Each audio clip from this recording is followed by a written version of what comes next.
Welcome, everyone, to the Wednesday, October 15th meeting of Economic Matters. Joining here in the chambers today are Alderman Savage and myself. We are going to make one adjustment to the agenda today, and that is we are going to add 03725 to the agenda. Do I have a motion to approve the agenda as amended? So moved.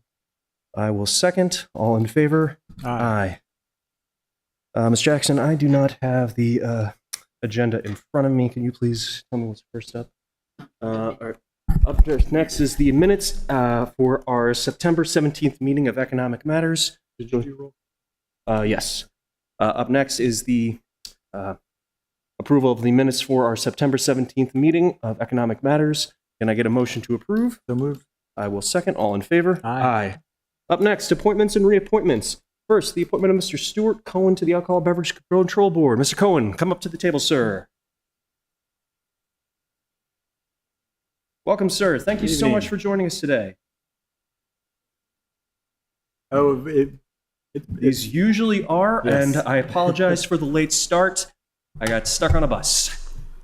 So, Mr. Cohen, thank you so much for joining us today. Thank you so much for your interest in this position. The question that I always like to ask everyone who expresses interest in our boards and commissions is, what made you want to join our current, want to join the Alcoholic Beverage Control Board? I was interested in participating further in city government, and I perused the list of vacancies on boards. And this one seemed the most interesting, so I submitted my request to be appointed to this board. I've been a resident of the city for, I guess, a dozen years, and in the county and then in the city for almost 50 years now. So I have visited many of the establishments that would be under the purview of the committee, and I just thought it would be a very interesting thing. I have time on my hands. I'm retired, and I guess that's the best answer I can give you. I like the visited many of the establishments. Familiarize yourself with the products. Alderman Savage, do you have any questions for Mr. Cohen? Yes, Mr. Chair. Yes, sir. Just looking at so first of all, thank you for your interest, serve. I know we have a number of vacancies, so really appreciate your time. And just looking at the code requirements, it does say members must have a demonstrated reputation for honesty, integrity, and character. So I certainly think we both attest to that. We both Thank you. familiar with kind of work you do in the community. The other thing it lists is have a knowledge and understanding of the operation of establishments possessing alcoholic beverage licenses in the city, together with the laws and regulations pertaining to the establishment. It sounds like you're familiar with those. I have actually perused recent minutes of the commission, and I have reviewed the bylaws and the rules, and have, with my prior legal background, have been able to sort of decipher most of it. I think I would be able to learn the necessary details quickly. And you'll be probably joining the board right after the election, which so mean things should be calmer for your tenure on the board. Good. I don't have any other questions. No, we're both familiar with Mr. Cohen's work in the city, and I think you'll make a fine addition. So with that said, do I have a motion for a favorable recommendation? So moved. I will second. All in favor? Aye. Mr. Cohen, your nomination will come up for final vote during our final city council meeting on the 27th. You can attend if you wish to, but it is not required. Thank you Congratulations, sir. so much. All right. Up next is AP 6025, the appointment of Ms. Nobel Watkins to the Recreational Advisory Board. Ms. Watkins here. Mr. Nobel Watkins, I'm sorry. I'm trying to read that from a corner of my eye and getting everything up. Mr. Watkins is not here. I'm a little bit torn here because this is the final meeting, and if we delay this, Well, if you do no action, it can still go back to the.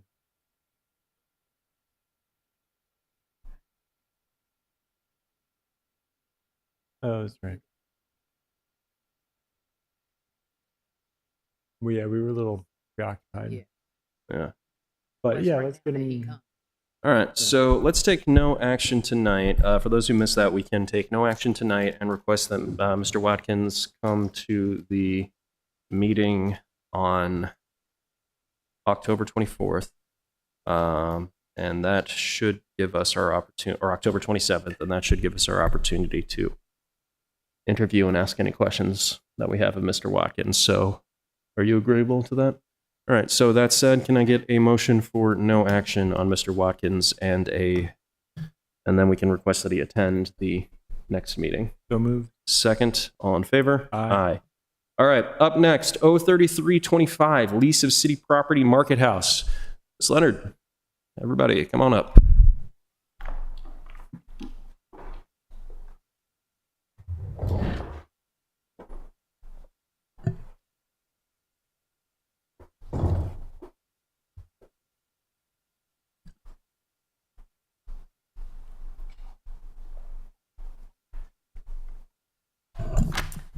Good evening. Welcome. Ashley Leonard, Assistant City Attorney. Matt Flinner, Director of Central Services. All right, welcome everyone. So I believe that since our last meeting, we have had some updates with the Market House lease negotiations. They have very graciously, once we gave the tenants specific requests, our current tenants in the Market House agreed to all of our demands because they are committed to making the partnership work. There was a hearing this morning in finance, and my understanding that the only request out of finance came as there's a current proposal in the lease that the tenants agreed to that the tenants must have $100,000 of their own money expended into the Market House renovations. They agreed to that, but the finance committee requested that they cannot deduct $100,000 from performance rent unless it's tied to city-approved capital expenditures. I'm assuming we have not heard back from. We have. We have. Have they agreed to that? Yes. They also have Wonderful. a representative here for you, but yes, they have. They emailed me a couple hours ago.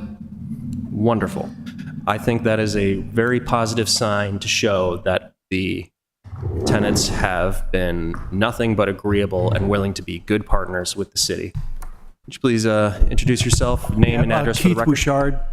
Bouchard, 18 Bryce, 21409. So, I think that has shown that folks at the Market House have been agreed to be nothing but fantastic partners and agreeable to the city, fine tenants. Where I am coming from, before I'll pass the floor off to you, is these are local businesses. We want local community members to operate this space. And frankly, I think if we get any more pushy, we might as well just give Alex Smith and the Atlas Group a call, because they'd be very happy to accommodate those demands and get another conglomerate in the space. Alderman Savage? I ditto. You couldn't have said it better myself. I appreciate your willingness to work with us on this. Really, I do, and I definitely have wanted to see you continue in the Market House.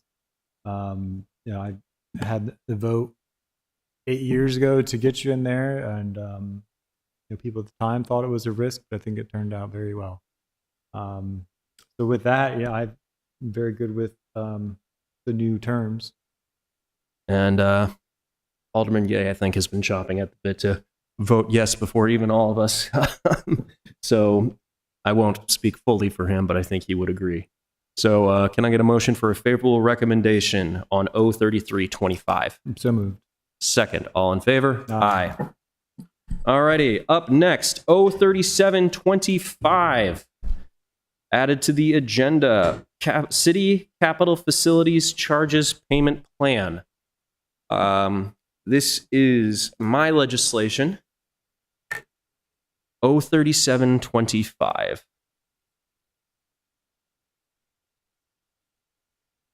We may still have need of you because we're going to be talking about the market space. So don't leave. Okay. 03725. So this is my legislation.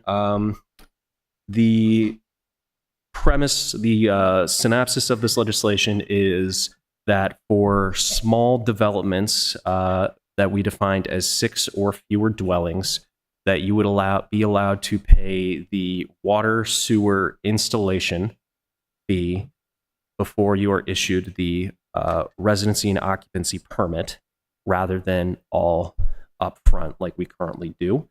This was inspired by legislation out of Montgomery County, where they were trying to tackle the housing crisis by allowing more flexibility in the development code.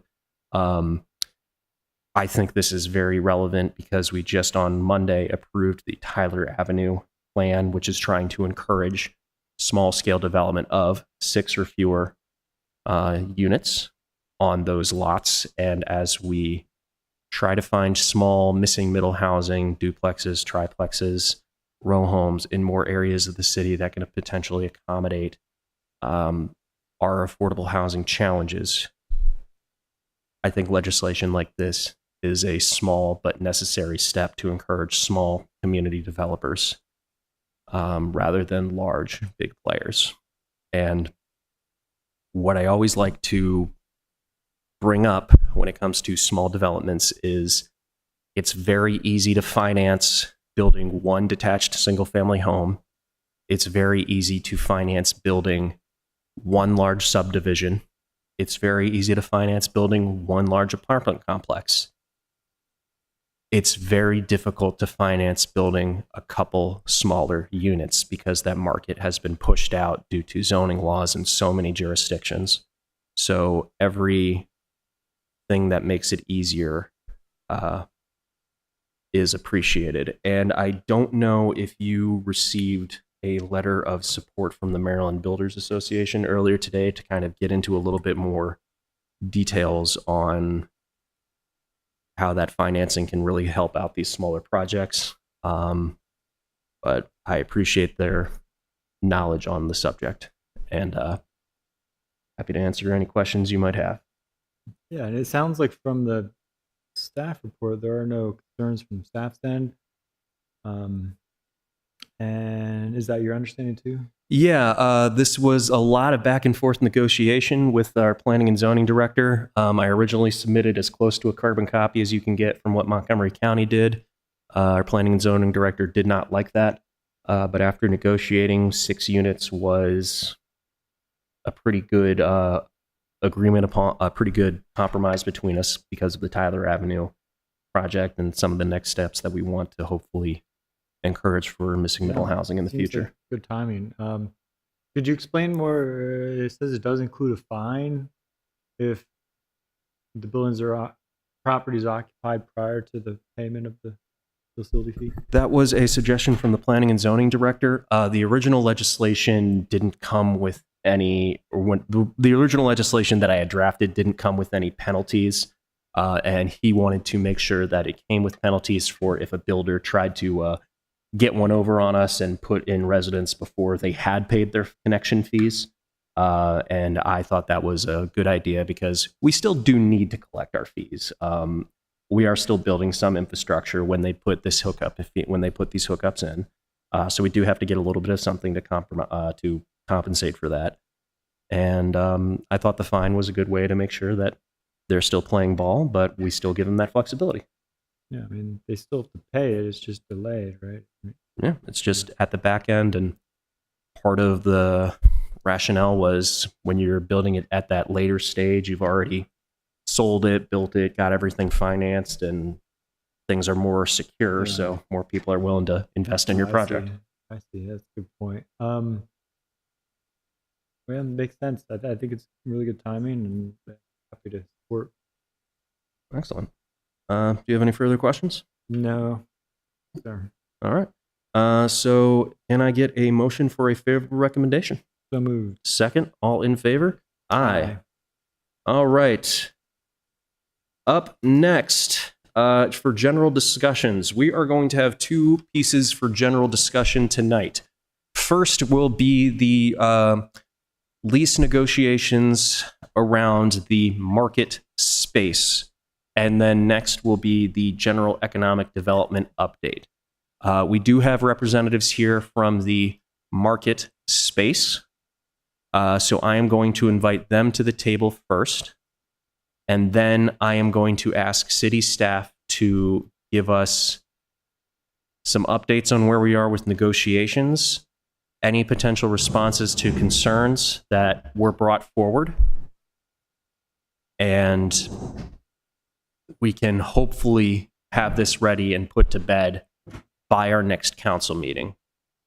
Because the market space is currently one of the best things to come out of the experimentation of the pandemic. I would love to see that area plazaed at some point in the near future, because if that were to go back to being a parking lot and pass-through area for cars, that would be such a loss for the city and such a disappointment and such a massive step backward. So, gentlemen, welcome. Please introduce yourselves, names, and address, and who you're representing for the record. Normally for testimony, we only give 3 minutes, but since you are a panel and we need this to be an in-depth conversation, we're not going to do that deep. We're not going to do that cutoff. So we're going to let this be a little bit more of a casual back and forth here. So, thank you. Thank you, Mr. Chair. Thank you for providing the opportunity for us to come speak with the committee.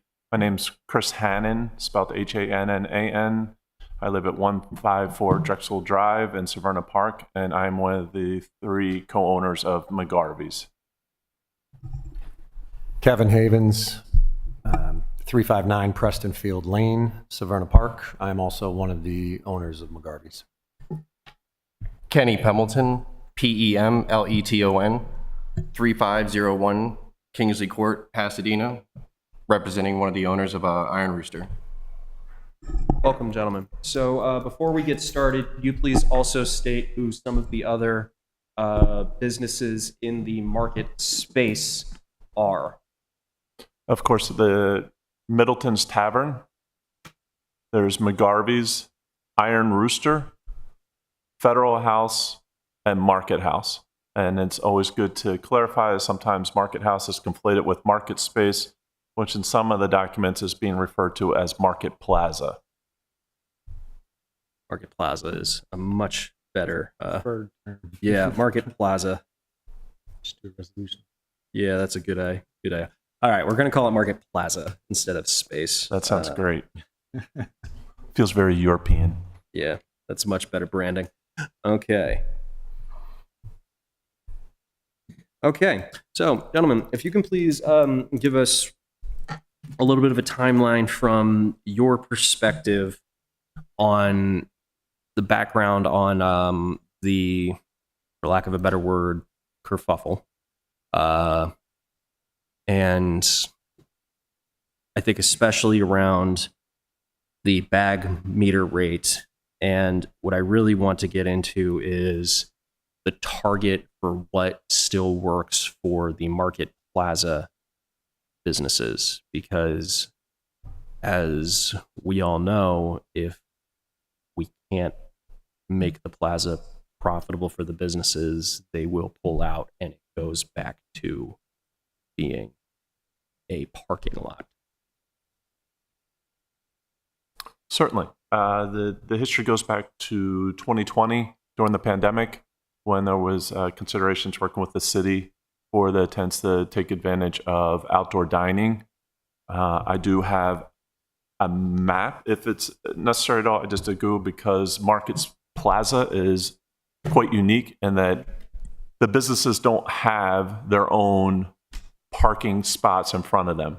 So McGarvey's and Middleton's do not have parking spots in front of them to create a parklet. Thereby, we rely on our neighbors, Federal House, Iron Rooster, and Market House, to be able to have a to have the ability to have outdoor dining. And let's start at the concept for Market Plaza. The city looked at data and came up with those spots were earning. There's 19 spots in question that we're talking about. They earned about $80,000 to $85,000 in total in 2019. Coincidentally, that was taken as a baseline number that's used in the Hillman parking agreement. So there's no disagreement on what should be a comparison for revenue for those 19 spots. The tenants, the 5 tenants, agreed to pay close to $100,000 more. So from the very beginning, it was a huge win for the city and a huge risk for the tenants, not knowing if we were going to recoup $180,000 approximately in those first years. But it turned out to go spectacularly well. We have a 3% escalating clause. So at this current fiscal year, 2026, we should be paying about $195,000 collectively. Baseline projections of what the Hillman parking garage was estimated to bring in is about $100,000 less. So we pay an effective rate of $28.50 per spot. The projections that were the baseline for the Hillman parking garage expected to make $15.50. So we're already bringing in $13 more for the city per parking spot per day, 365 days a year. Where we kind of came up the awkward spot and where we're hoping to get assistance is in April of 24, Ashley sent out, we renew our lease around that time. We sent a message. Ashley responded, hey, we have City Dock coming up. There might be an issue with renewing the lease. We did point out that time that our lease allocate for that we would have to vacate the premises if there was work done on Market Plaza, but not necessarily on City Dock. So the idea being there were discussions, would there be pumps a la New Orleans? There's all ideas. Is it going to be pulled up, turned into cobblestone? Those were all logical things, and the issue seemed to go away until this year. And around the same time frame when we go renew our lease, it was brought up that we may not be able to renew the lease. When we talked to Matt, who came in, we met with him in June. We met with Ashley then in July, and that's where it appears the underlying issue came to a note, which is, I believe it's Appendix 10, but having read the Hillman parking, it might be Appendix 9, where there's the bagged meter rate is what seems to be the hiccup as best I can do without being an attorney. And that is that within city codes, explained to me, the bagged meter rate we had was $35 forever and for a period of time, and at $2 for a parking rate, 17.5x multiplier makes sense. Except the Hillman parking garage agreement doesn't say that. It says against the prevailing rate, which means it really should now be 17.5 times $3.50, which makes for an effective rate of $61.50, which is wholly untenable and unable to be paid. That's as best I can understand where our issue is, because from an economic standpoint, it's in the best interest of the city to have $100,000 of extra revenue beyond projections coming in. If we were to not be in those spaces, clearly the revenue forecast by the concessionaire would be more accurate, because someone's not parking in that spot 24 hours a day, 7 days a week, 365 days a year. It's good for the city. It's good for business. We've created a plaza that is a downtown lifeblood and heart of the city. It's good for our businesses. We'll be the first to admit it. It helps us substantially. It probably employs about 25 people. And as much as we've scoured for the past 5 months to figure out what might be a potential issue, we've encountered no one who hasn't been enthusiastic supportive of market space. And even the team within the city has said, we want this to happen. We want to make this happen. Everyone wants to make this happen. But as it stands right now, it's October 15th. We've been told that technically our lease is over today, although I'm not sure that we have a lease. And it's unclear what we're supposed to do at this point. So, in the case of the current agreement that we have you all working on, although it's my understanding that we don't actually have a current agreement because we're trying to negotiate this, hence the other legislation of waiving late fees because we want to get this sorted out. What is the current price per space per day that you are paying approximately? we're paying an effective rate of $28.50. And we pay that throughout the entire year. So as a parklet model, which has been some other businesses are working under at $35, they're paying that only during peak season. So they pay that from April to October 31st, which then obviously would make that effective rate lower. And that's per space per day. Per space per day. And that is year-round versus the current parklet model where we only get that seasonally, correct? That's correct. Thank you. And increasing it to even that $35 number bag meter rate would not make the plaza tenable for each of the businesses, correct? And I think that's the appropriate way to look at it is this is a very unique situation where if it's a parklet and you were discussing this simply with McGarvey's or simply with Iron Rooster, we can make an independent financial decision based on our own. If we want it, we pay, we go in an agreement with the city. If we fail to pay, then you take away our parklet. That doesn't work at Market Plaza.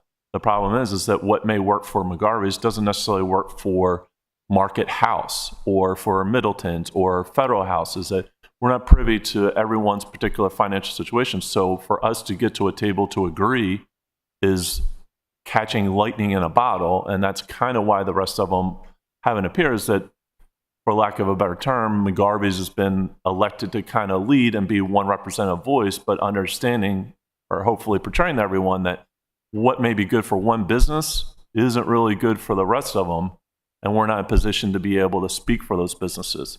I think it's appropriate at this point to bring up the question of interest that what came to a light is that we weren't even aware, McGarvey's, that there were interest payments that may have been due or what the payment schedule is or how other businesses are interacting with the city, because that's not our privy. There's 5 separate leases that are signed with the tenants of Market Plaza, but we're not privy to we'll just do Ken because it happens to be, we don't know that Iron Rooster sent their payment on time or they didn't send it in 5 days late. We can only speak for ourselves and say, we've sent everything in, but I do that more not as a nitpicking thing. It's more as an illustrative of it's a very unique thing. A parklet model is not necessarily applicable here, nor is just saying it's $35. If it were $35, we may say, great, $35. That doesn't mean that, say, Iron Rooster thinks that $35 can work within their financial situation, so all 5 parklets go away.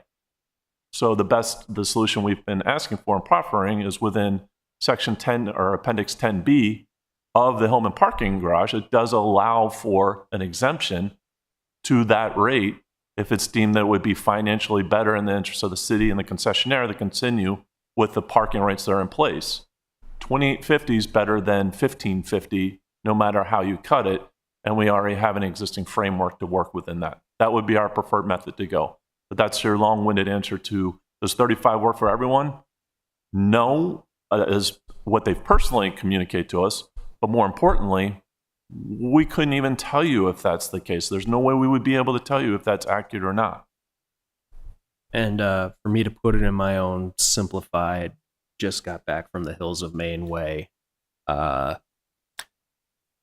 if it doesn't work out for all of you, the whole house of cards sort of collapses.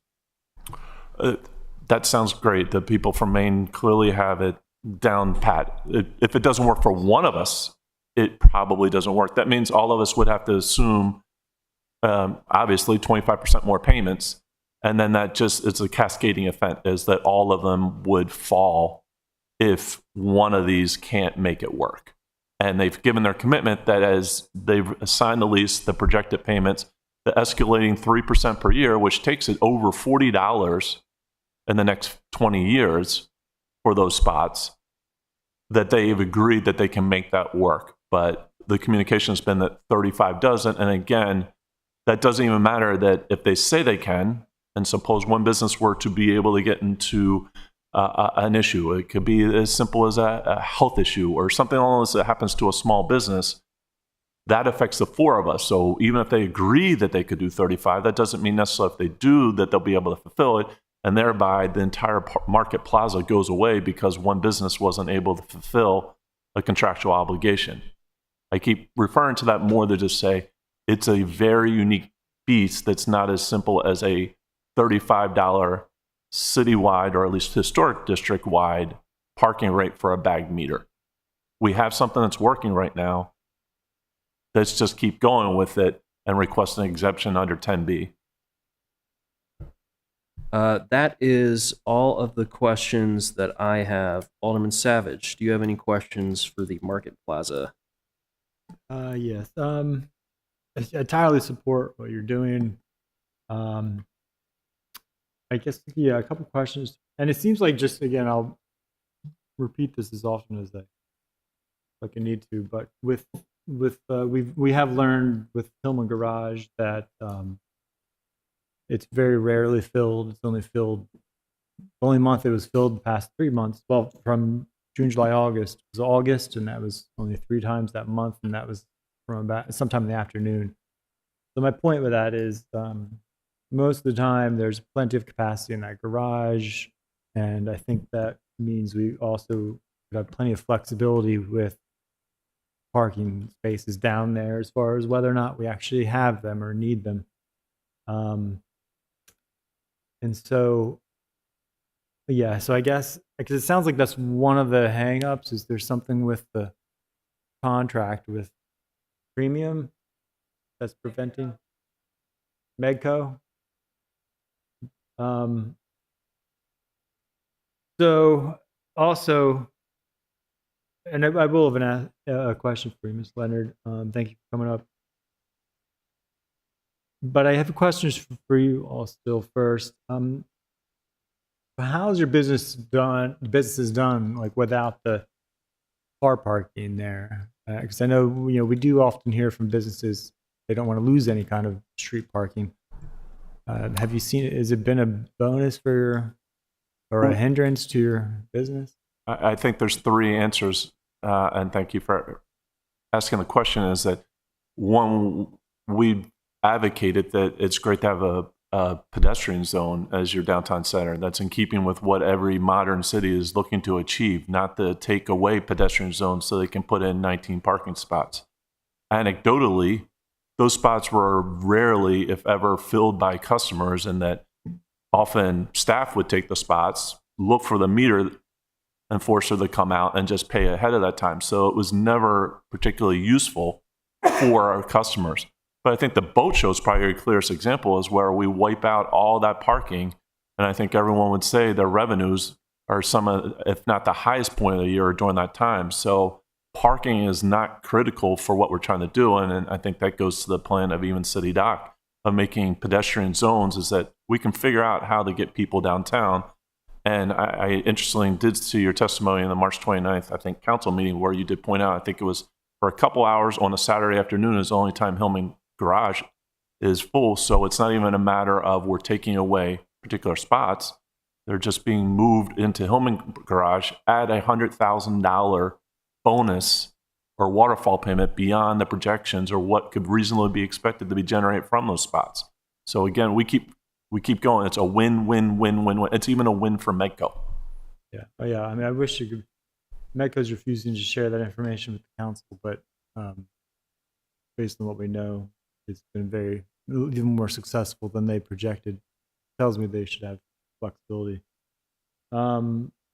Yeah, I mean, personally, I would love to extend the plaza even further to the end of market space in some fashion. Like, we've seen plenty of places where you could still have some amount of through traffic where, close the parking spots for more seating or some other public use, but cars still, because the cars in this case would just be coming from a residential community. But I don't want to get too far afield. So yeah, so I guess is that the main? So I guess for staff, the main. This is the first. Maybe I just didn't realize it or connected the dots. But right now your lease ends when? We don't know. You don't know. It technically would have been renewed on July 1st. We were given instruction to hold off until we could figure out if something could be negotiated. We've tried to pay, but there's no invoice to pay against to even continue the lease. We've been told it ends on October 15th. We've been told it's come back through alternatives. For instance, we even were interested, we celebrate the Marine Corps birthday and would consider putting up a large tent to celebrate the 250th birthday of the Marine Corps. Well, the problem is that is there a lease that would even allow us to request to put a tent into that area? So I trust that the concern is not overwhelmingly that we feel the city is, every representative from the city has said, yes, we want this to happen, but it keeps getting more and more convoluted the longer and longer it goes away, to the point where we don't have a lease right now. Okay. Staff, what's your update on that? So Ashley Leonard, Assistant City Attorney. The way the 5 leases are set up is that they had essentially automatic or at tenant discretion annual renewals if they gave a certain amount of notice on the same terms and conditions, which would have happened July 1st of 2025. We did receive notice from all 5 that they wanted to renew. The caveat is the renewal is conditioned on them not being in default. 2 of the 3 have sort of outstanding unresolved issues related to interest and rent. So 3 technically auto-renewed, 2 renewed with sort of the caveat that we had to resolve those issues, which is why we had the resolution that we put forth related to the interest. So technically that is what happened. Given the overlay of the Medco concession agreement, we sort of put a pause on what the rent amount was. Were we going to need to adjust that? Were we going to have to terminate? We never did sign. So we initially thought we were going to have to terminate in October just based on the change in the administration and how things were proceeding with Medco. We have put in a request under Appendix 10 for what's called an alternative rate and an alternative use. That is under review, but we have not received word back yet on whether they're going to approve the alternative use, because technically under the concession agreement with Medco, Medco has control over both Hillman Garage as well as most of, if not all, of Ward 1 street parking. So they are the ones who can direct how those spaces are being used. If the city steps in and says we want to use it in a certain way, we have to get their permission, and sometimes there are financial repercussions depending on how the city request impacts their finance. So when you put in the request under Appendix 10B, what you're saying is, here's our proposed alternative use, here's the rates we would like to collect from the people using it, and we believe that it's not going to negatively impact you. Medco and AMRP then have to do their own analysis about whether they believe that is true or not. They can request us to do like more detailed studies related to the financings if they think there's some question. We haven't been asked to do that yet. So that's sort of where we're sitting, is technically speaking, the leases did auto-renew on July 1st, but also technically we have to sort of run this and get permission from Medco as the holder of the spaces, so to speak, to continue pursuing it and to also confirm what rate we should be, what rate's going to be collected and charged for those spaces. So that's what's still not resolved as of right now. Well, all right. Well, the other question was, so what will happen if the resolution passes? The interest resolution? Yeah. Well, that would just take care of, those are sort of two sort of they're running parallel issues, but they're not. Medco and AMRP don't care about that piece. That's a piece of under the city leases themselves that technically we have to resolve those because technically it's the default under those leases. So if we're going to continue this partnership forward in any respect and hope, that Medco comes back as agrees to our request, we still have to clear that. That needs to be cleared regardless of what is happening with AMRP and Medco, because technically per our books, there is money owed to the city for potential rent and interest, and we either need to collect that or have it waived. Regardless of what happens in the future, that's an ongoing present day issue. Well, so the thing that gets me Yeah, it just continues to aggravate me that this whole deal. I know it's not your fault. The whole I deal, do not take it personally. deal with the parking garage, but because I think ultimately, we're the ones who have the power from state constitution as a municipality and city council, et cetera, et cetera. And I think, and when it comes down to it, I'm assuming ultimately we have power over as far as what these parking spots, which are the city's right of way, our property, as far as how they're used. I get that. So I think the question more so comes down to the finances, right? Yes, ultimately we can pass leases and allow use for it, but if we get the request granted where we say we would like to charge this rate and they say agree, then we can pay that rent or that rate. Yeah. If they don't, then we can still do it, but then we have to do that 17.5 multiplier. So it would be a much higher rate, and somebody's Can going you to. explain that again? The 7.5 So multiplier. basically, there's a provision that says that the city can direct Medco to use the parking spaces in a certain way that Medco would otherwise not do. Okay, for in this instance, lease the parking spaces out. But if we do that and we don't ask for and receive an alternative rate approval from them, then we have to do the prevailing rate times 17.5. And that's the new rate that we would have to pay per day, which gets up into the $60 per day rate. So it's not a question so much of whether or not we can allow it. It's a question of how much it's going to cost to do it.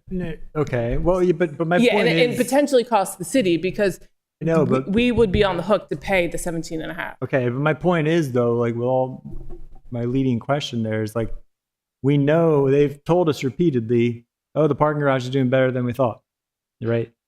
They're getting more money from that garage. It's not even filled. So my point is, according to their financial model, which we've been trying to get some of us access to, we're exceeding their assumptions. So there must be wiggle room in there as far as reducing the fees here, and because they don't need them to make their model work, right? And that's where, which is why we had no problem making the request. But Right. at the end of the day, you're talking about multiple layers. So Medco is a quasi-governmental entity, but it also has its own bondholders and it has its own investors. So they can't just unilaterally make the decision. They have to run it through a very long chain of people to get approval for, because it involves governmental funds and bonds and bondholders. So it's not that I think, at the end of the day, I think we're on a good path to get an approval from them. That's my hope. But they still have to go through all of their checks and balances before they can give us a yes.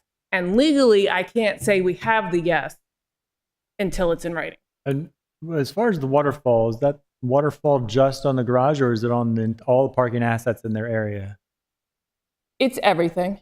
Okay, so that that again works to my point. We should have flexibility. It's not locked in a spot per se. It should, because with the waterfall is they're guaranteed a certain amount, right? And anything over that is the waterfall.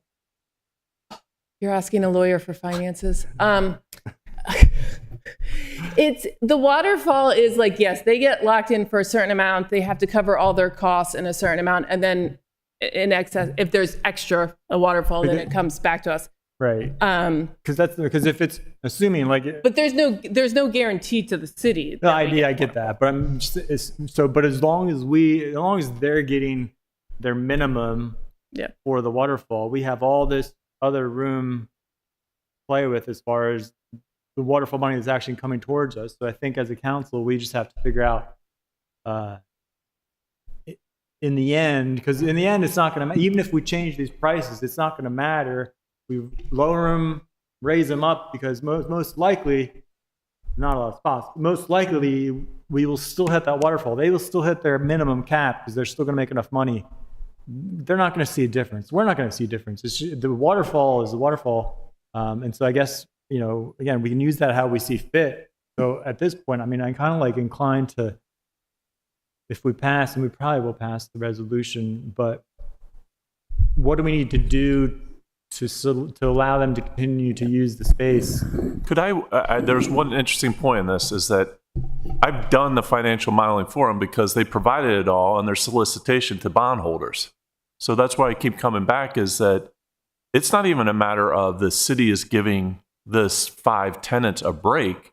The city or their partners stand to lose $100,000 per year if they just revert to turning them into 19 parking spots.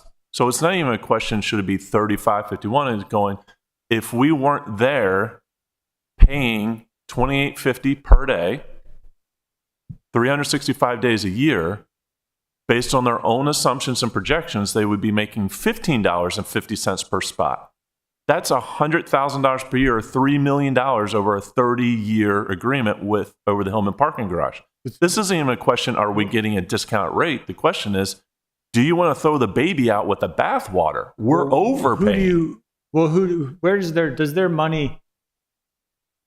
So I know. So right now you're paying the fee based on the spots, but where's that fee going? Is that going to us, or is that going to Medco? So in some ways, this is why the discussion has been complicated, because you've got the question of the amounts, but right now what happens is that's an agreement with the city, so those funds come to the city. The city actually does already pay Medco that 17.5 times rate to Medco. So the city makes up that difference now. Why are we paying it to them now? Because that's the contractual obligation, right? But I thought that was the only obligation if we changed the. Hold with me. Okay. But with the understanding then, as we've said, that there's the performance has been good, and so that money in some sense sort of comes back to us, right? So yeah, I think I see what you're saying. So part of what we've been trying to do, but that's time and everything on our part to do all those calculations, write the check, have it come back, right? Like just all of that shenanigans. So part of the discussion has been, is there a way to simplify that, right? So we don't have to do all the rest of that. The first discussion I think we had was, is it possible for that relationship to be more direct just on the parking side? For a variety of reasons, that turned out to not be a good idea. We're back to just core lease and all of that. But that's why we asked Medco, look, everything's fine. Can we not do this? Can we just make everything line up? I don't think in some sense the question on the city side, this is why part of why the city is supportive. The argument that you're making, you know, everyone agrees that the net benefit to the city is to have an attraction there that brings in more people than you'd simply have if they were parking spots. So it's really around, to Ashley's point, are we in a position where legally we can say this is buttoned up? Right. I don't think there's really disagreement about intent. What do you mean? So the button up part is whether we have to keep paying the 17.5 multiplier. As Vicky pointed out, we are paying that, and we've had to back pay that all the way back to 2023, because when we signed the concession agreement, at that point we were supposed to end and pull all of these leases out, and Medco was supposed to take control of these spaces. The leases stayed, but as of June 2023, they were now being used as directed by the city, not as directed by Medco. And if the city is directing it, then that 17.5 multiplier hits.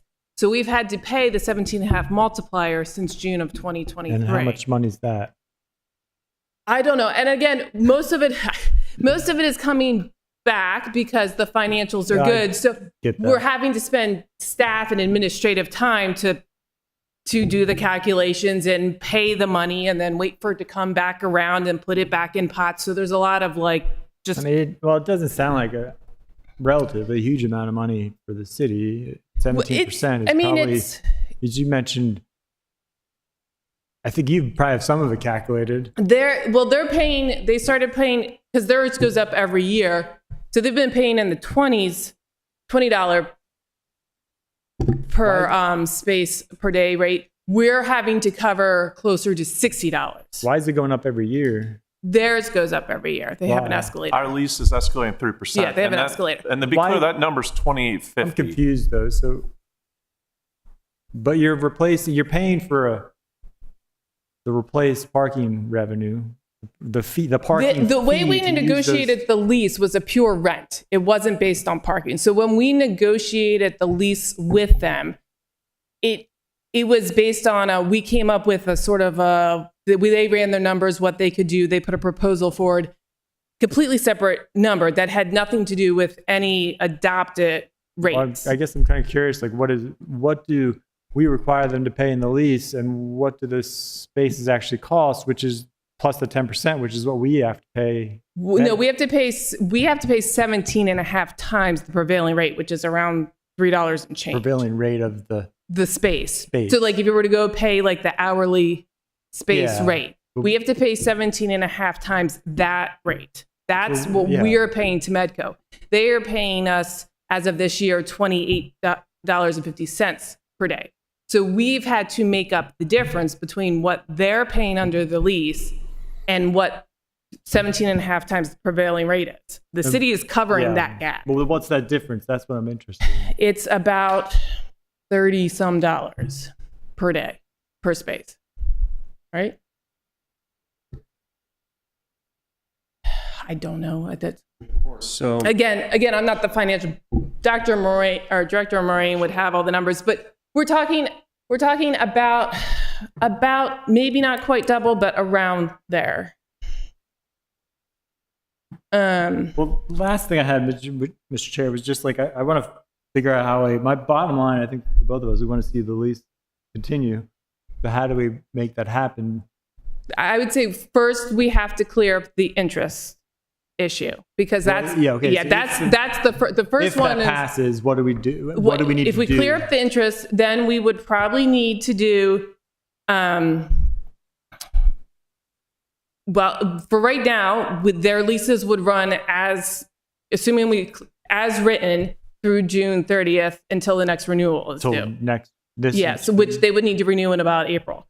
In the meantime, like I said, we have already submitted a request to Medco to ask for the alternative rate. Basically saying, Medco, can we charge them what's in the lease and not have to pay the 17.5 multiplier? So we've already put Okay. that request in. If that's granted, that will clear things up for now. And then the long-term thing, if Medco is amenable to it, is to amend the concession agreement to change Appendix 10, perhaps. And again, we've made some suggestions to them already to that effect, to sort of better accommodate these sort of unique situations. So that would be the long-term fix would be Yeah. an amendment to the concession agreement. Okay.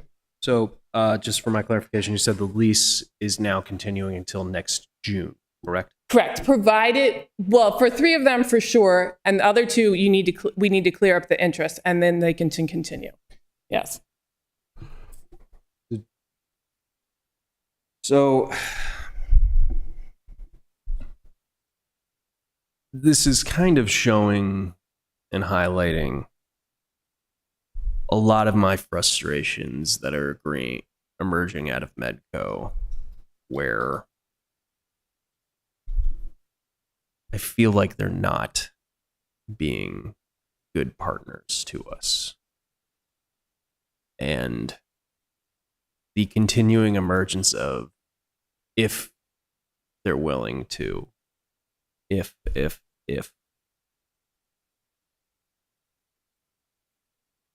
The fact that this is in doubt, when we know this deal makes more money for everybody, when this deal creates better community space, when this deal helps our small local businesses, when this deal builds a genuine community space but Medco still seems to be dragging their feet on this. Bothers me greatly. And I don't know if I'm just getting that impression due to other frustrations with the agreement or not. That's entirely possible. But when are we looking to have this sorted up? Because we're about to go into a new administration, and that uncertainty is not good for these businesses that we all want to see continuing. Do we have this likely to wrap up by November 4th? I can't make any guarantees at this point. The city has progressed this as far as we can. I know, and not to excuse Medco, but Medco is evaluating a number of requests from the city on various things and changings for operations, and they're wanted to review them collectively. So every request we've put in to make a change, rather than evaluate it piecemeal, they seem to be evaluating it collectively. So every time something new gets added, they sort of pause their consideration and they pull the latest thing in to do a bigger evaluation. So for instance, like the outdoor dining bill, sort of give them a pause. They wanted to review how that sits. And again, I'm speaking my impressions of them, not, the name change. Even though we're willing to pay for it, the name change is another thing.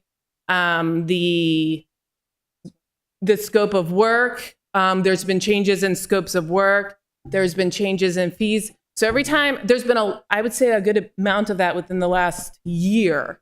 And so every time something new like that comes while they're doing their evaluation, they kind of pause the evaluation to pull that newest piece in to the evaluation. So that's kind of why it's taking so long, is that the city has made not a lot, and not unreasonably, but that has made a number of requests within the last 12 months that change not only their financial model, but potentially equipment and operation. And so they're collectively reviewing all of that. And I think as far as this particular situation is concerned, until and unless we have something to deliberately change to, we should continue on as we are. We have leases that are renewed, right? Everyone seems to be happy with that arrangement. We have the one question that's in front of you guys now, but aside from that, we should continue as we are until and unless there is a reason not to. And right now we have requests in for some things, but we don't have answers. So I don't have anything to deliberately change us to. I'm going to be frank.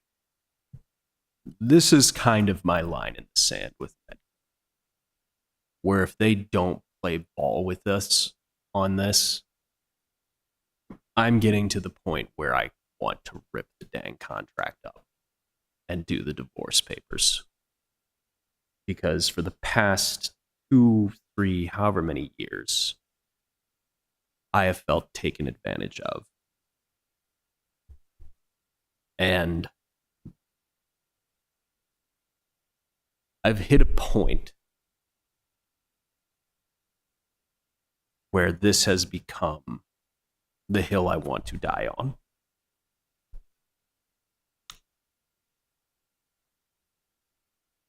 And we shouldn't put that in the negotiations. But I am sure someone listens in on these meetings. And I know they are possibly hearing that. Alderman Savage, the final word. Yeah, I agree entirely. I see Medco, based on our at least past experience, current experience, is not being a good partner. I think I see them as being a huge barrier moving forward as we seek to embrace new urbanism concepts, principles for downtown, as far as shifting to more pedestrianization, building community. That's what it all comes down to, is building community, and I don't see them as a partner. They seem to be a barrier. So I'm right there with you in that. And even from an economic standpoint for today, to your point, Mr. Chair, I think we need to give you certainty, and I think I'm sure that the chair would agree as far as I think we were willing to do whatever we need to do to give you that certainty. And if that means getting something inserted into this resolution that states something along the lines that the council resolves to continue this lease until and possibly through June, I mean, that's going to be up to the next council as far as past next June, but we can at least say to and possibly exceeding June to give you that certainty. That I think that'd be one potential way we could do it. We may have financial issues to work out, but we have our own community goals, but we also have presumably a legally binding lease agreement. And I don't like the idea of having the Medco agreement trump everything else. And to Ms. Leonard, you're incredibly capable. I've learned that over the years.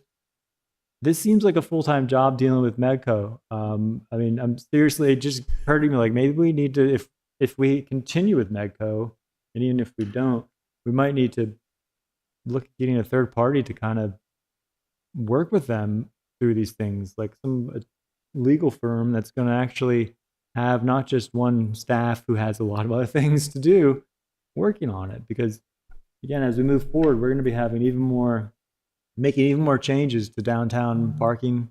We have a bunch in the pipeline already. You may hire whoever you would like. I will still be here. I know there are discussions with all of our leases about staffing things potentially differently. But while I'm here and until you get someone else in place, I'm happy to continue on. I do have, I think, a pretty good working relationship with Medco's representative at the moment. Well, how much of your job do you say it takes? Right now, I mean, I don't know. Not that much. Medco's just likes things very much I's dotted, T's crossed. That's just so they just want the paperwork in place. But once you figure out what the paperwork is, that doesn't take me all that much. Okay. Well, do you want to make a recommendation or anything as far as like the resolution, or just we can move forward anyway? I think we can move forward. There's unfortunately not much we can do at this stage, which also frustrates me. But when we are here again next term, well, you all have seen my temper. When things aren't addressed to my liking.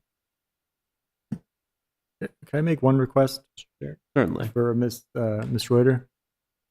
Could you look at the resolution that's going to be on the next agenda for the market space, the interest forgiveness, and see if we could work something in there to speak to the lease as far as our resolution to continue and support the lease to at least the end of the term, which is June, the end of the thank you. The end of the fiscal year, which is when the lease ends, right? Well, gentlemen, I wish we could have gotten you a little more solid answers and certainty tonight. I hope you are at least taking away that we on the council have your back. And at least one of us will be guaranteed to be here next term, as long as he can get at least one vote.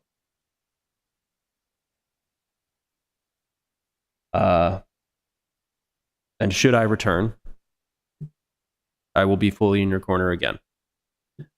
Before we end this part of the update, do you wish to say any final words before we adjourn this portion of the meeting? No, we thank the committee very much for your time and listening to us and supporting us. Thank you for giving us so much time this evening. Thank you for providing the information that you did, and it's given us a lot to be able to noodle on, for lack of a better word. All right. Thank you. And our final portion is ID 2325, Economic Development Update, with Miss Stewart and our new Economic Development Manager, Scott.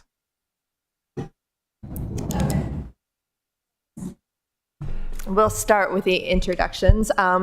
So Hope Stewart, Economic Development Office, and we are happy to have Adam Strott as our new Economic Development Manager. Adam can introduce himself, but he comes from Allegheny County, but he is from this area, grew up near in Annapolis or in the Annapolis area. He has a big background in information technology and the circular economy, so I think he'll bring a new perspective to our office. But before we continue, I would like to thank Alderman Schandelmeyer for coming to the Annapolis Boat Show last week to launch our new Marine Trade Apprentices Show program.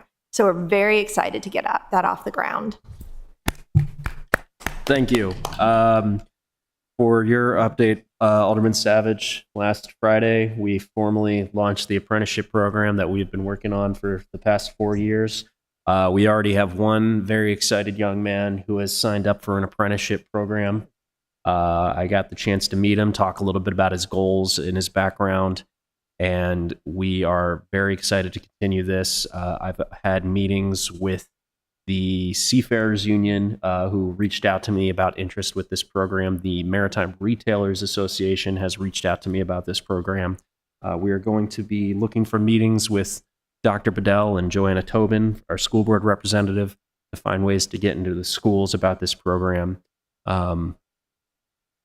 This is one of the most exciting job creation programs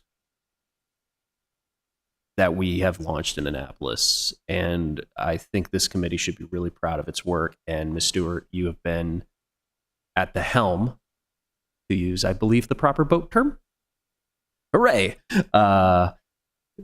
Of this, and it could not have been possible without you. So thank you for your incredible work on it. Yeah, thank you. I don't give a lot of compliments. You seemed kind of shocked by that. It's like, where's the backhand? Well, I would like to add to, I think this is a great example of what we do when we work with our partners as well. When we bring in people who are experts in areas and we can meet a need in the community, and we were able to address this through the economic gardening program as well. So we're excited that we're continuing our momentum. Hell yeah. All right. Sorry. I'm not used to these. Allegheny County was a small jurisdiction and we didn't need microphones, but it's a pleasure to meet you all in person. And I do apologize for not attending the last meeting. I wasn't aware of it, but thanks to Ms. Jackson, I am now, and I have a block on my calendar, so I'll make sure to attend every other one. So as Hope mentioned, I do come from another Maryland jurisdiction, but prior to that, I worked in technology. I spent a little time in Latin America as well. Earned my MBA in Sao Paulo, Brazil, and then I spent some time in Miami, where I earned an MA in Sustainable Development, University of Miami. From there, I pivoted to economic development, working 4 years in Appalachia. So I just wanted to give a quick background. My focus is on as Hope mentioned, sustainable industries. I'm hoping to bring some of that expertise here. I did grow up in the area, and the other area of expertise that I have is in affordable housing. I worked on a number of affordable housing initiatives, including a development. So, well, without further ado, I want to get into this update here, and I apologize for getting it to you so late. I did have a speaking engagement yesterday at the Maryland Energy Innovation Accelerators Climate Tech Exchange. I was a panelist, so I was able to get this collated for you today. So a little different this time. I included some of the traditional, or I should say, data that you're more accustomed to that Hope provides, such as vacancy rate. So as you can see, vacancy rate actually went down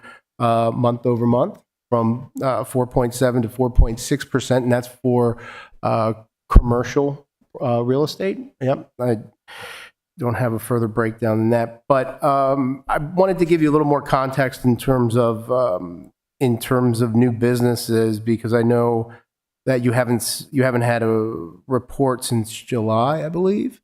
So this is all permitting data. So to give you some background, right now, and I'm going to get into this a little more deeply. Right now, we're doing two things.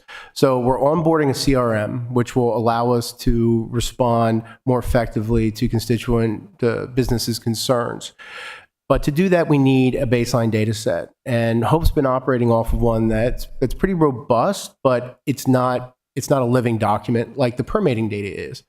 That data comes into the system. It documents the businesses, it documents their contact information, and then additional information about those businesses that we can leverage ourselves. So that's what we're pulling from. It's not a complete data set necessarily, but it's enough for us to create a baseline. So as you can see here, I want to just, you can look at the numbers. I don't need to go through each one of them, but I do want to draw attention to somewhat of an outlier. You can see in September, there's listed 206 part-time jobs. Now, just to be clear, that's the actual number of jobs is 6. 200 was listed because it was a change in ownership of a larger employer. So I'm not going to get into the specifics of it, but I just wanted to highlight that to illustrate how the data is only as useful as you can qualify it, right? So, yeah, that's right. Sure. Yeah, it's a retention of employees. I suppose you can look at it that way as well, considering it was a sale of a business. So, So again, I mentioned the onboarding of the CRM. Another initiative that we have is develop an economic development strategic plan, or to revitalize one that we had. It's 10 years old, it needs to be revisited, and at this point, we're looking at completely starting over. So the last one was conducted, I believe, was it 2016? Was the last one when it was published? 2015? 2015, I believe. So it was supposed to be re-evaluated, but COVID hit. So we actually had other priorities at that moment, keeping our economy afloat. So as such, we're looking at the permitting data that we have to be able to draw conclusions. So, or at the very least, we're looking at it to be able to ask questions that we can further explore with the new economic development strategic plan. So I've broken down some of the data available in the internal permitting software into two tables and a pie chart. So the tables break down a number of metrics, including new businesses, relocating or expanding businesses, total square feet, average square foot per new permit, and this is all use and occupancy, by the way. So I'm delineating new businesses through the issuing of new use and occupancy permits, which is mainly how Hope has been able to track in real time the businesses coming into Annapolis. And then the employees, so new FT EMPS, that's new full-time employees and new part-time employees. And again, this is all what's being reported through the permitting process. And then I'm also doing that by ward. So you can see I broke that down by ward, so you get an idea of the activity that's happening in each of those voting districts here within the city. There's a few findings that, and again, this is for illustrative purposes. There's a few findings that are worth looking into as we create economic profiles for each of these wards in a new economic development strategic plan. We want to be able to define what successful investment means for each of them. So, in the case of, and again, not to call out any ward, but just to show interesting trends, Ward 6 has only one business that's been listed, of getting a use and occupancy permit. And that was actually the Head Start program over at Eastport Terrace and Harbor House. This is 3 years of data, by the way, or almost 3 years. It's going on 3 years of data. So it's 2023, 2024, and 2025. So once we get into February of 26, we've hit our third year of having this system, or at least having entries within the system. So, and again, you can, if you look at the makeup of the ward, yes, I'm sorry, council member. I was just going to say, thank you for the data. It's interesting. I'm really glad that Ward 7 has more new businesses than Ward 5. Hurtful. Well, it's not a competition, but yes, Yes, it is. Yeah. Oh, it is. But we're also very happy that some of the ward's businesses stay and they're open and they operate. Right, So, you know, we have a low vacancy rate. So we're thrilled that we can keep our businesses in business. It does have But more square feet, but I Yeah. did notice in Ward 6, 0 new business, and as the chair mentioned to me, there's simply no commercial space, there's not. and that's yeah. one thing I think in the future we would love to see work with the other part of planning and zoning to identify some properties that we can look to get turned into some kind of mixed use. And Yeah. It's that abandoned liquor store that has been there in Ward 6 for, goodness, since I moved to Annapolis in 2012. And I feel like with the right changes and regulations, we could get something useful again. Market, bodega, daycare. I don't know, man. Just something offer a cool. grant or something. Yeah. We're going on a tangent. I apologize. Yeah, sorry. It's okay. That's what this is for, really. I mean, this is, again, I've only been here for a month and about 2 weeks, right? So we're working on initiatives internally, but what I wanted to do is this exercise is to also help you in helping us understand what's important to the city council. So, I say that with a caveat, knowing that there's an election coming up, but at the same time, it's good to get that feedback, especially as we work in long-term planning for economic development. Now, best practices, these economic development strategic plans are renewed every 5 years or so. So we're looking at the next 5 years, and it's shorter than a comp plan, right? A shorter lead time than a comp plan because it's meant to be flexible. Strategies only work if you follow them, but with economic development, things change quickly, markets change quickly, regulations change. So you need to be flexible in how you position yourself, and sometimes industries change. Those verticals can change. So Yeah, we'll have to definitely chat more, as well as with legislation we passed Monday, assuming it holds, it has led to it will lead to an increase in density for planned development and planned mixed use and planned residential, but it accompanies it with some transit and a lot of hopes with boosting up transit, especially the high value transit, but there's often an economic benefit that comes as far as a lot of redevelopment potential. So, I think personally, I think with some of my transportation initiatives, I would love to get that closer tied with some of the economic planning for those corridors. absolutely, yeah. And it's the way I look at transit is that it, especially public transportation, it should be an option for all, not a necessity for some, right? It should be looked at as an amenity because it's a draw for a lot of people that either they don't own a car by choice or they don't want to drive. So it provides that extra layer of convenience, and it is an economic driver, and the state's put its money towards that with its transit-oriented development model. So yeah. But which I think we actually need to get on the state's list of transit-oriented development, whatever they call it, districts. Probably because we don't have that much transit for them to connect to yet, but right. Yeah, we got to figure that out. in the future. Well, but I do think Annapolis is unique because it does have, it has, you do have city transit, but then you also have county transit that runs through as well as state with MTA because of the State House. So it just makes sense. So, yeah. So that's an example of an interesting data point right there. And you've already alluded to, Ward, what was it? It was in Ward 6, right? We talked about Ward 6. I'm sorry. So going back into Ward 8. So Ward 8, as you can see, while they haven't had as robust new business growth, the number of permits for relocating or expanding business is quite high. So, and then in Ward 5, the average per square foot per permit is large, in Ward 3 is larger than any other ward. So these individually, without looking into them, they don't mean anything, but they're data points that are worth visiting and qualifying. And that's what we're going to be doing. So, and then finally on the pie chart side, this is a breakdown by type of business. So I pointed out here that the maritime-oriented industries make up roughly 5% of new businesses that get use and occupancy permits. So I think that's interesting, especially knowing that that is strategic industry for the city of Annapolis. It's something that there's there's some momentum behind. It's just how can we push that further? And that's something Hope and I have been working on as well. How can we innovate in that sphere? So look out for that in the future as well.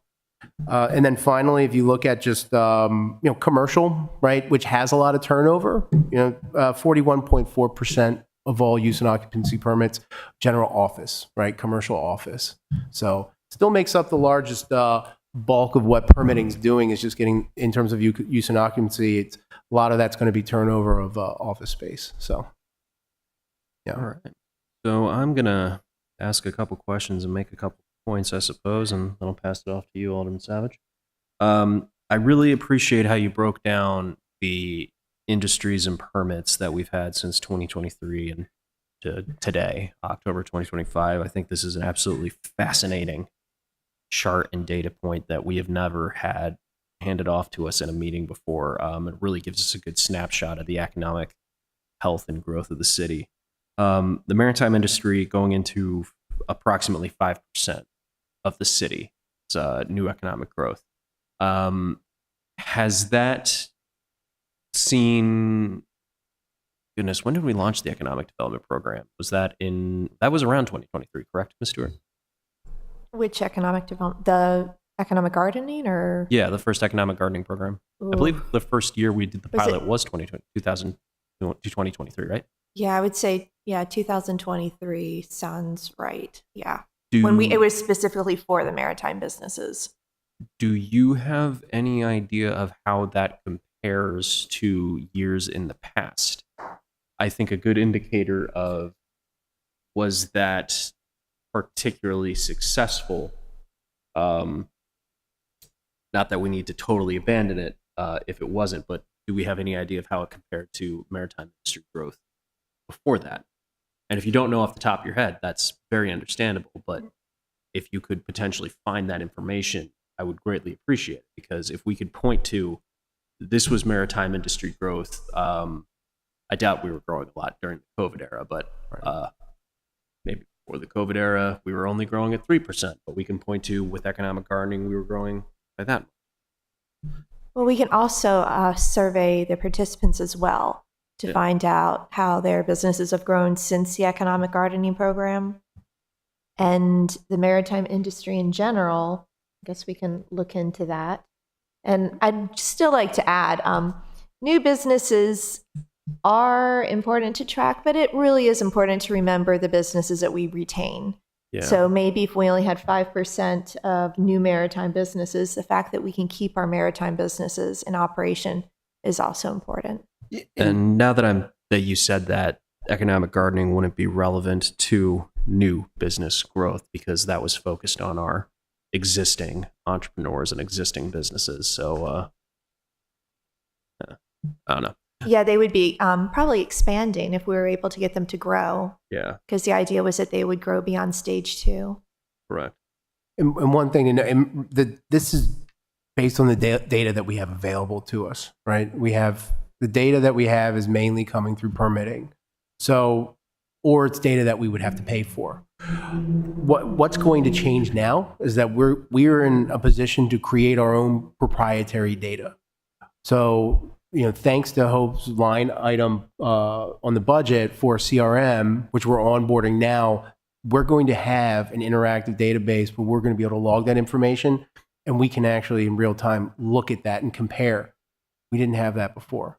So we'll be able to answer those questions more thoroughly, hopefully in the very near future. Well,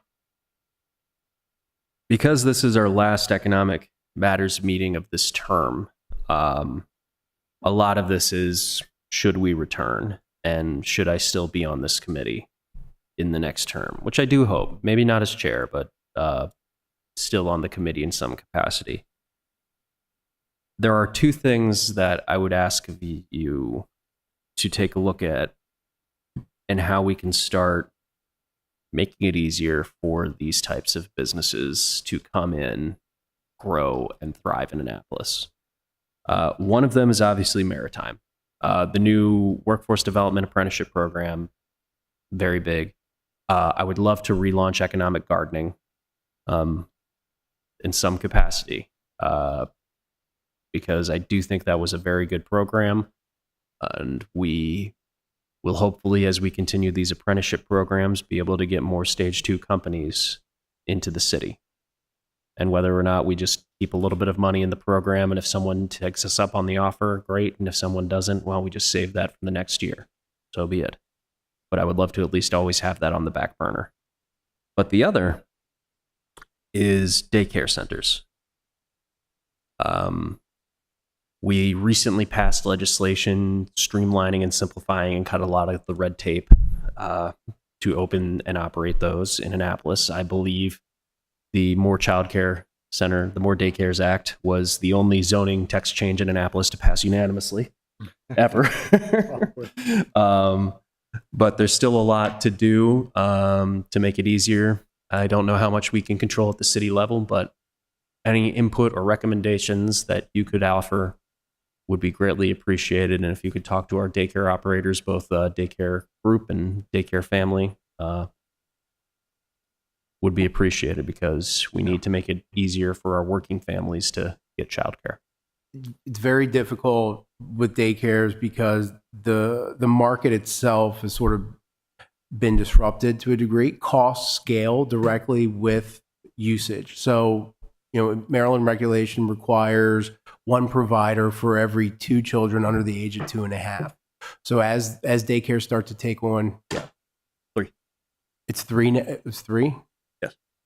Okay. I got very into staffing ratios drafting. Oh, I these bills. see. Okay. Well, very, very, I don't know if it might have been different 2.5 years ago when we were looking into this before, but regardless, costs scale with usage. So that in itself breaks the market. So solutions need to come from the public sector, whether it's state, whether it's local, whether it's county. So that's something that we absolutely can look into, because those that are having the hardest time with daycare, it's not the lowest income or it's not the highest income, it's right in the middle. Because you have programs like Head Start. I mentioned Head Start earlier, right?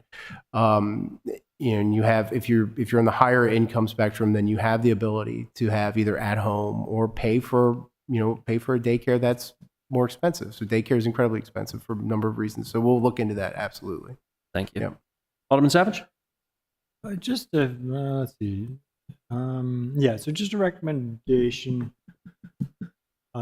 If Ms. Stewart hasn't given this to you already, I would suggest taking a look at the Maritime Task Force, all the from 3-4 years ago. A lot of great the task information about force, the industry. Yes, and then there was the recent small maritime work group that had some recommendations as well. So But the first one had on my really desk. Yeah. deep dive into the industry and the history. did. I think it'd be really good for you to see. Yeah. It's The other thing great would be, document. have you sent him the Urban 3? Oh, goodness. Study. He has not seen that, but we can make sure you see that. Which one was that? I'm sorry. About these- This is, so we conducted a study about 1.5 years ago that is officially titled the Land Value and Infrastructure Study, but it is sometimes referred to as the Urban 3 study after the company that conducted it, where we broke down which areas of the city, based upon property tax revenue versus infrastructure and services spending, are revenue positive and or revenue negative. And it all comes down to land use and regulations. So general rule of thumb is big box stores lose the city money, and cute, charming downtowns of local businesses get the city money. So we'll show it to you after the meeting and guide it to your attention. Someone who has a background in development and along with economic development, I think you'd find it fascinating. That'd be great. Yes. If you got a good 2.5 hours to kill. Yeah. No, that'd be great. I'd love to take a look at that. Yeah. Thank you. Okay. The last thing is just, something that's been on my radar, and largely because of the chair here, but it's just, as you may have detected earlier, is an effort to really pedestrianize more of our streets. And one of the challenges we found is the businesses, especially in the United States, are not really used to that idea. And, so one thing I guess I would ask is think about if that's, as you get adjusted here, if that's something that can be handled in your office, or if that's something that we need to look at an outside company to come in to help do some of the, especially as we start to implement some of our, transitions into pedestrianization. There might be some coming up with the new administration that we have in the pipeline, but just to plant that seed in your head. I would say we can discuss that later, whether it's right for us or an outside company. I know that my office has had quite some experience with these businesses and their reluctance to do that. So our approach, we should definitely discuss. Okay. Well, I can say I've been a member, you've mentioned this earlier, the terminology. I've been a member of the Congress for New Urbanism for 3 years now, since 2022, when I took their tenets in mind in designing a public-private partnership neighborhood of affordable housing, market rate housing. So offering further options for how people traverse the urban environment, it's intrinsically linked to economic development. It's intrinsically linked to well-being, and it's linked to financial mobility as well. So it's definitely something that we can continue discussing and see what role our office might be able to play in that. Yep. That's all I have, Mr. Chair. All right. Thank you. Well, that is all the questions we have. Thank you so much for joining us, and it was wonderful to finally get a chance to connect. And no worries, we understand that sometimes things slip through the cracks for getting opportunity for missing the last meeting, but looking forward to building a long, fruitful relationship. And Ms. Stewart, this being our last meeting of this term, thank you for all the work and support you have given this committee. I think we've done some incredibly innovative things together, and none of that could have been possible without you. So Thank you for the support. Oh, Alderman Savage, before I ask if there's anything else for the good of the order, it has been wonderful working with you here in this committee.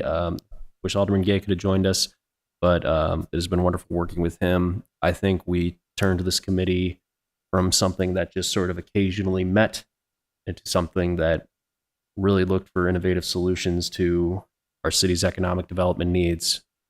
And while we often joked about the efficiency of the meetings and just breezing through stuff, we always see when we have things to actually dive into, we asked good questions and got into the details. And when there are things that didn't need a 3-hour meeting, we didn't go into a 3-hour meeting. And it's been great working with everybody here. And thank you for having the faith in me to be the chair of this committee. Anything else in the good of the order, sir? Yeah, you beat me to the punch. I just want to say, I think, thank you for your leadership on this committee. You have brought an incredible amount of innovative ideas, new to me, and we brought them to fruition.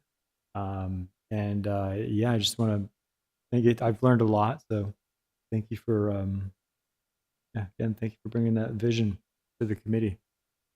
Look forward to working again, And, hopefully. One last thing for the good of the order. Ms. Jackson, Ms. Reuter, Ms. Buckland, you guys stay late for this meeting because we all have day jobs and we can't meet at 3 o'clock in the afternoon, unlike some other committee member or council members. So thank you guys for staying late for us. And with that said, motion to adjourn? So moved. Second, all in favor? Aye. Aye.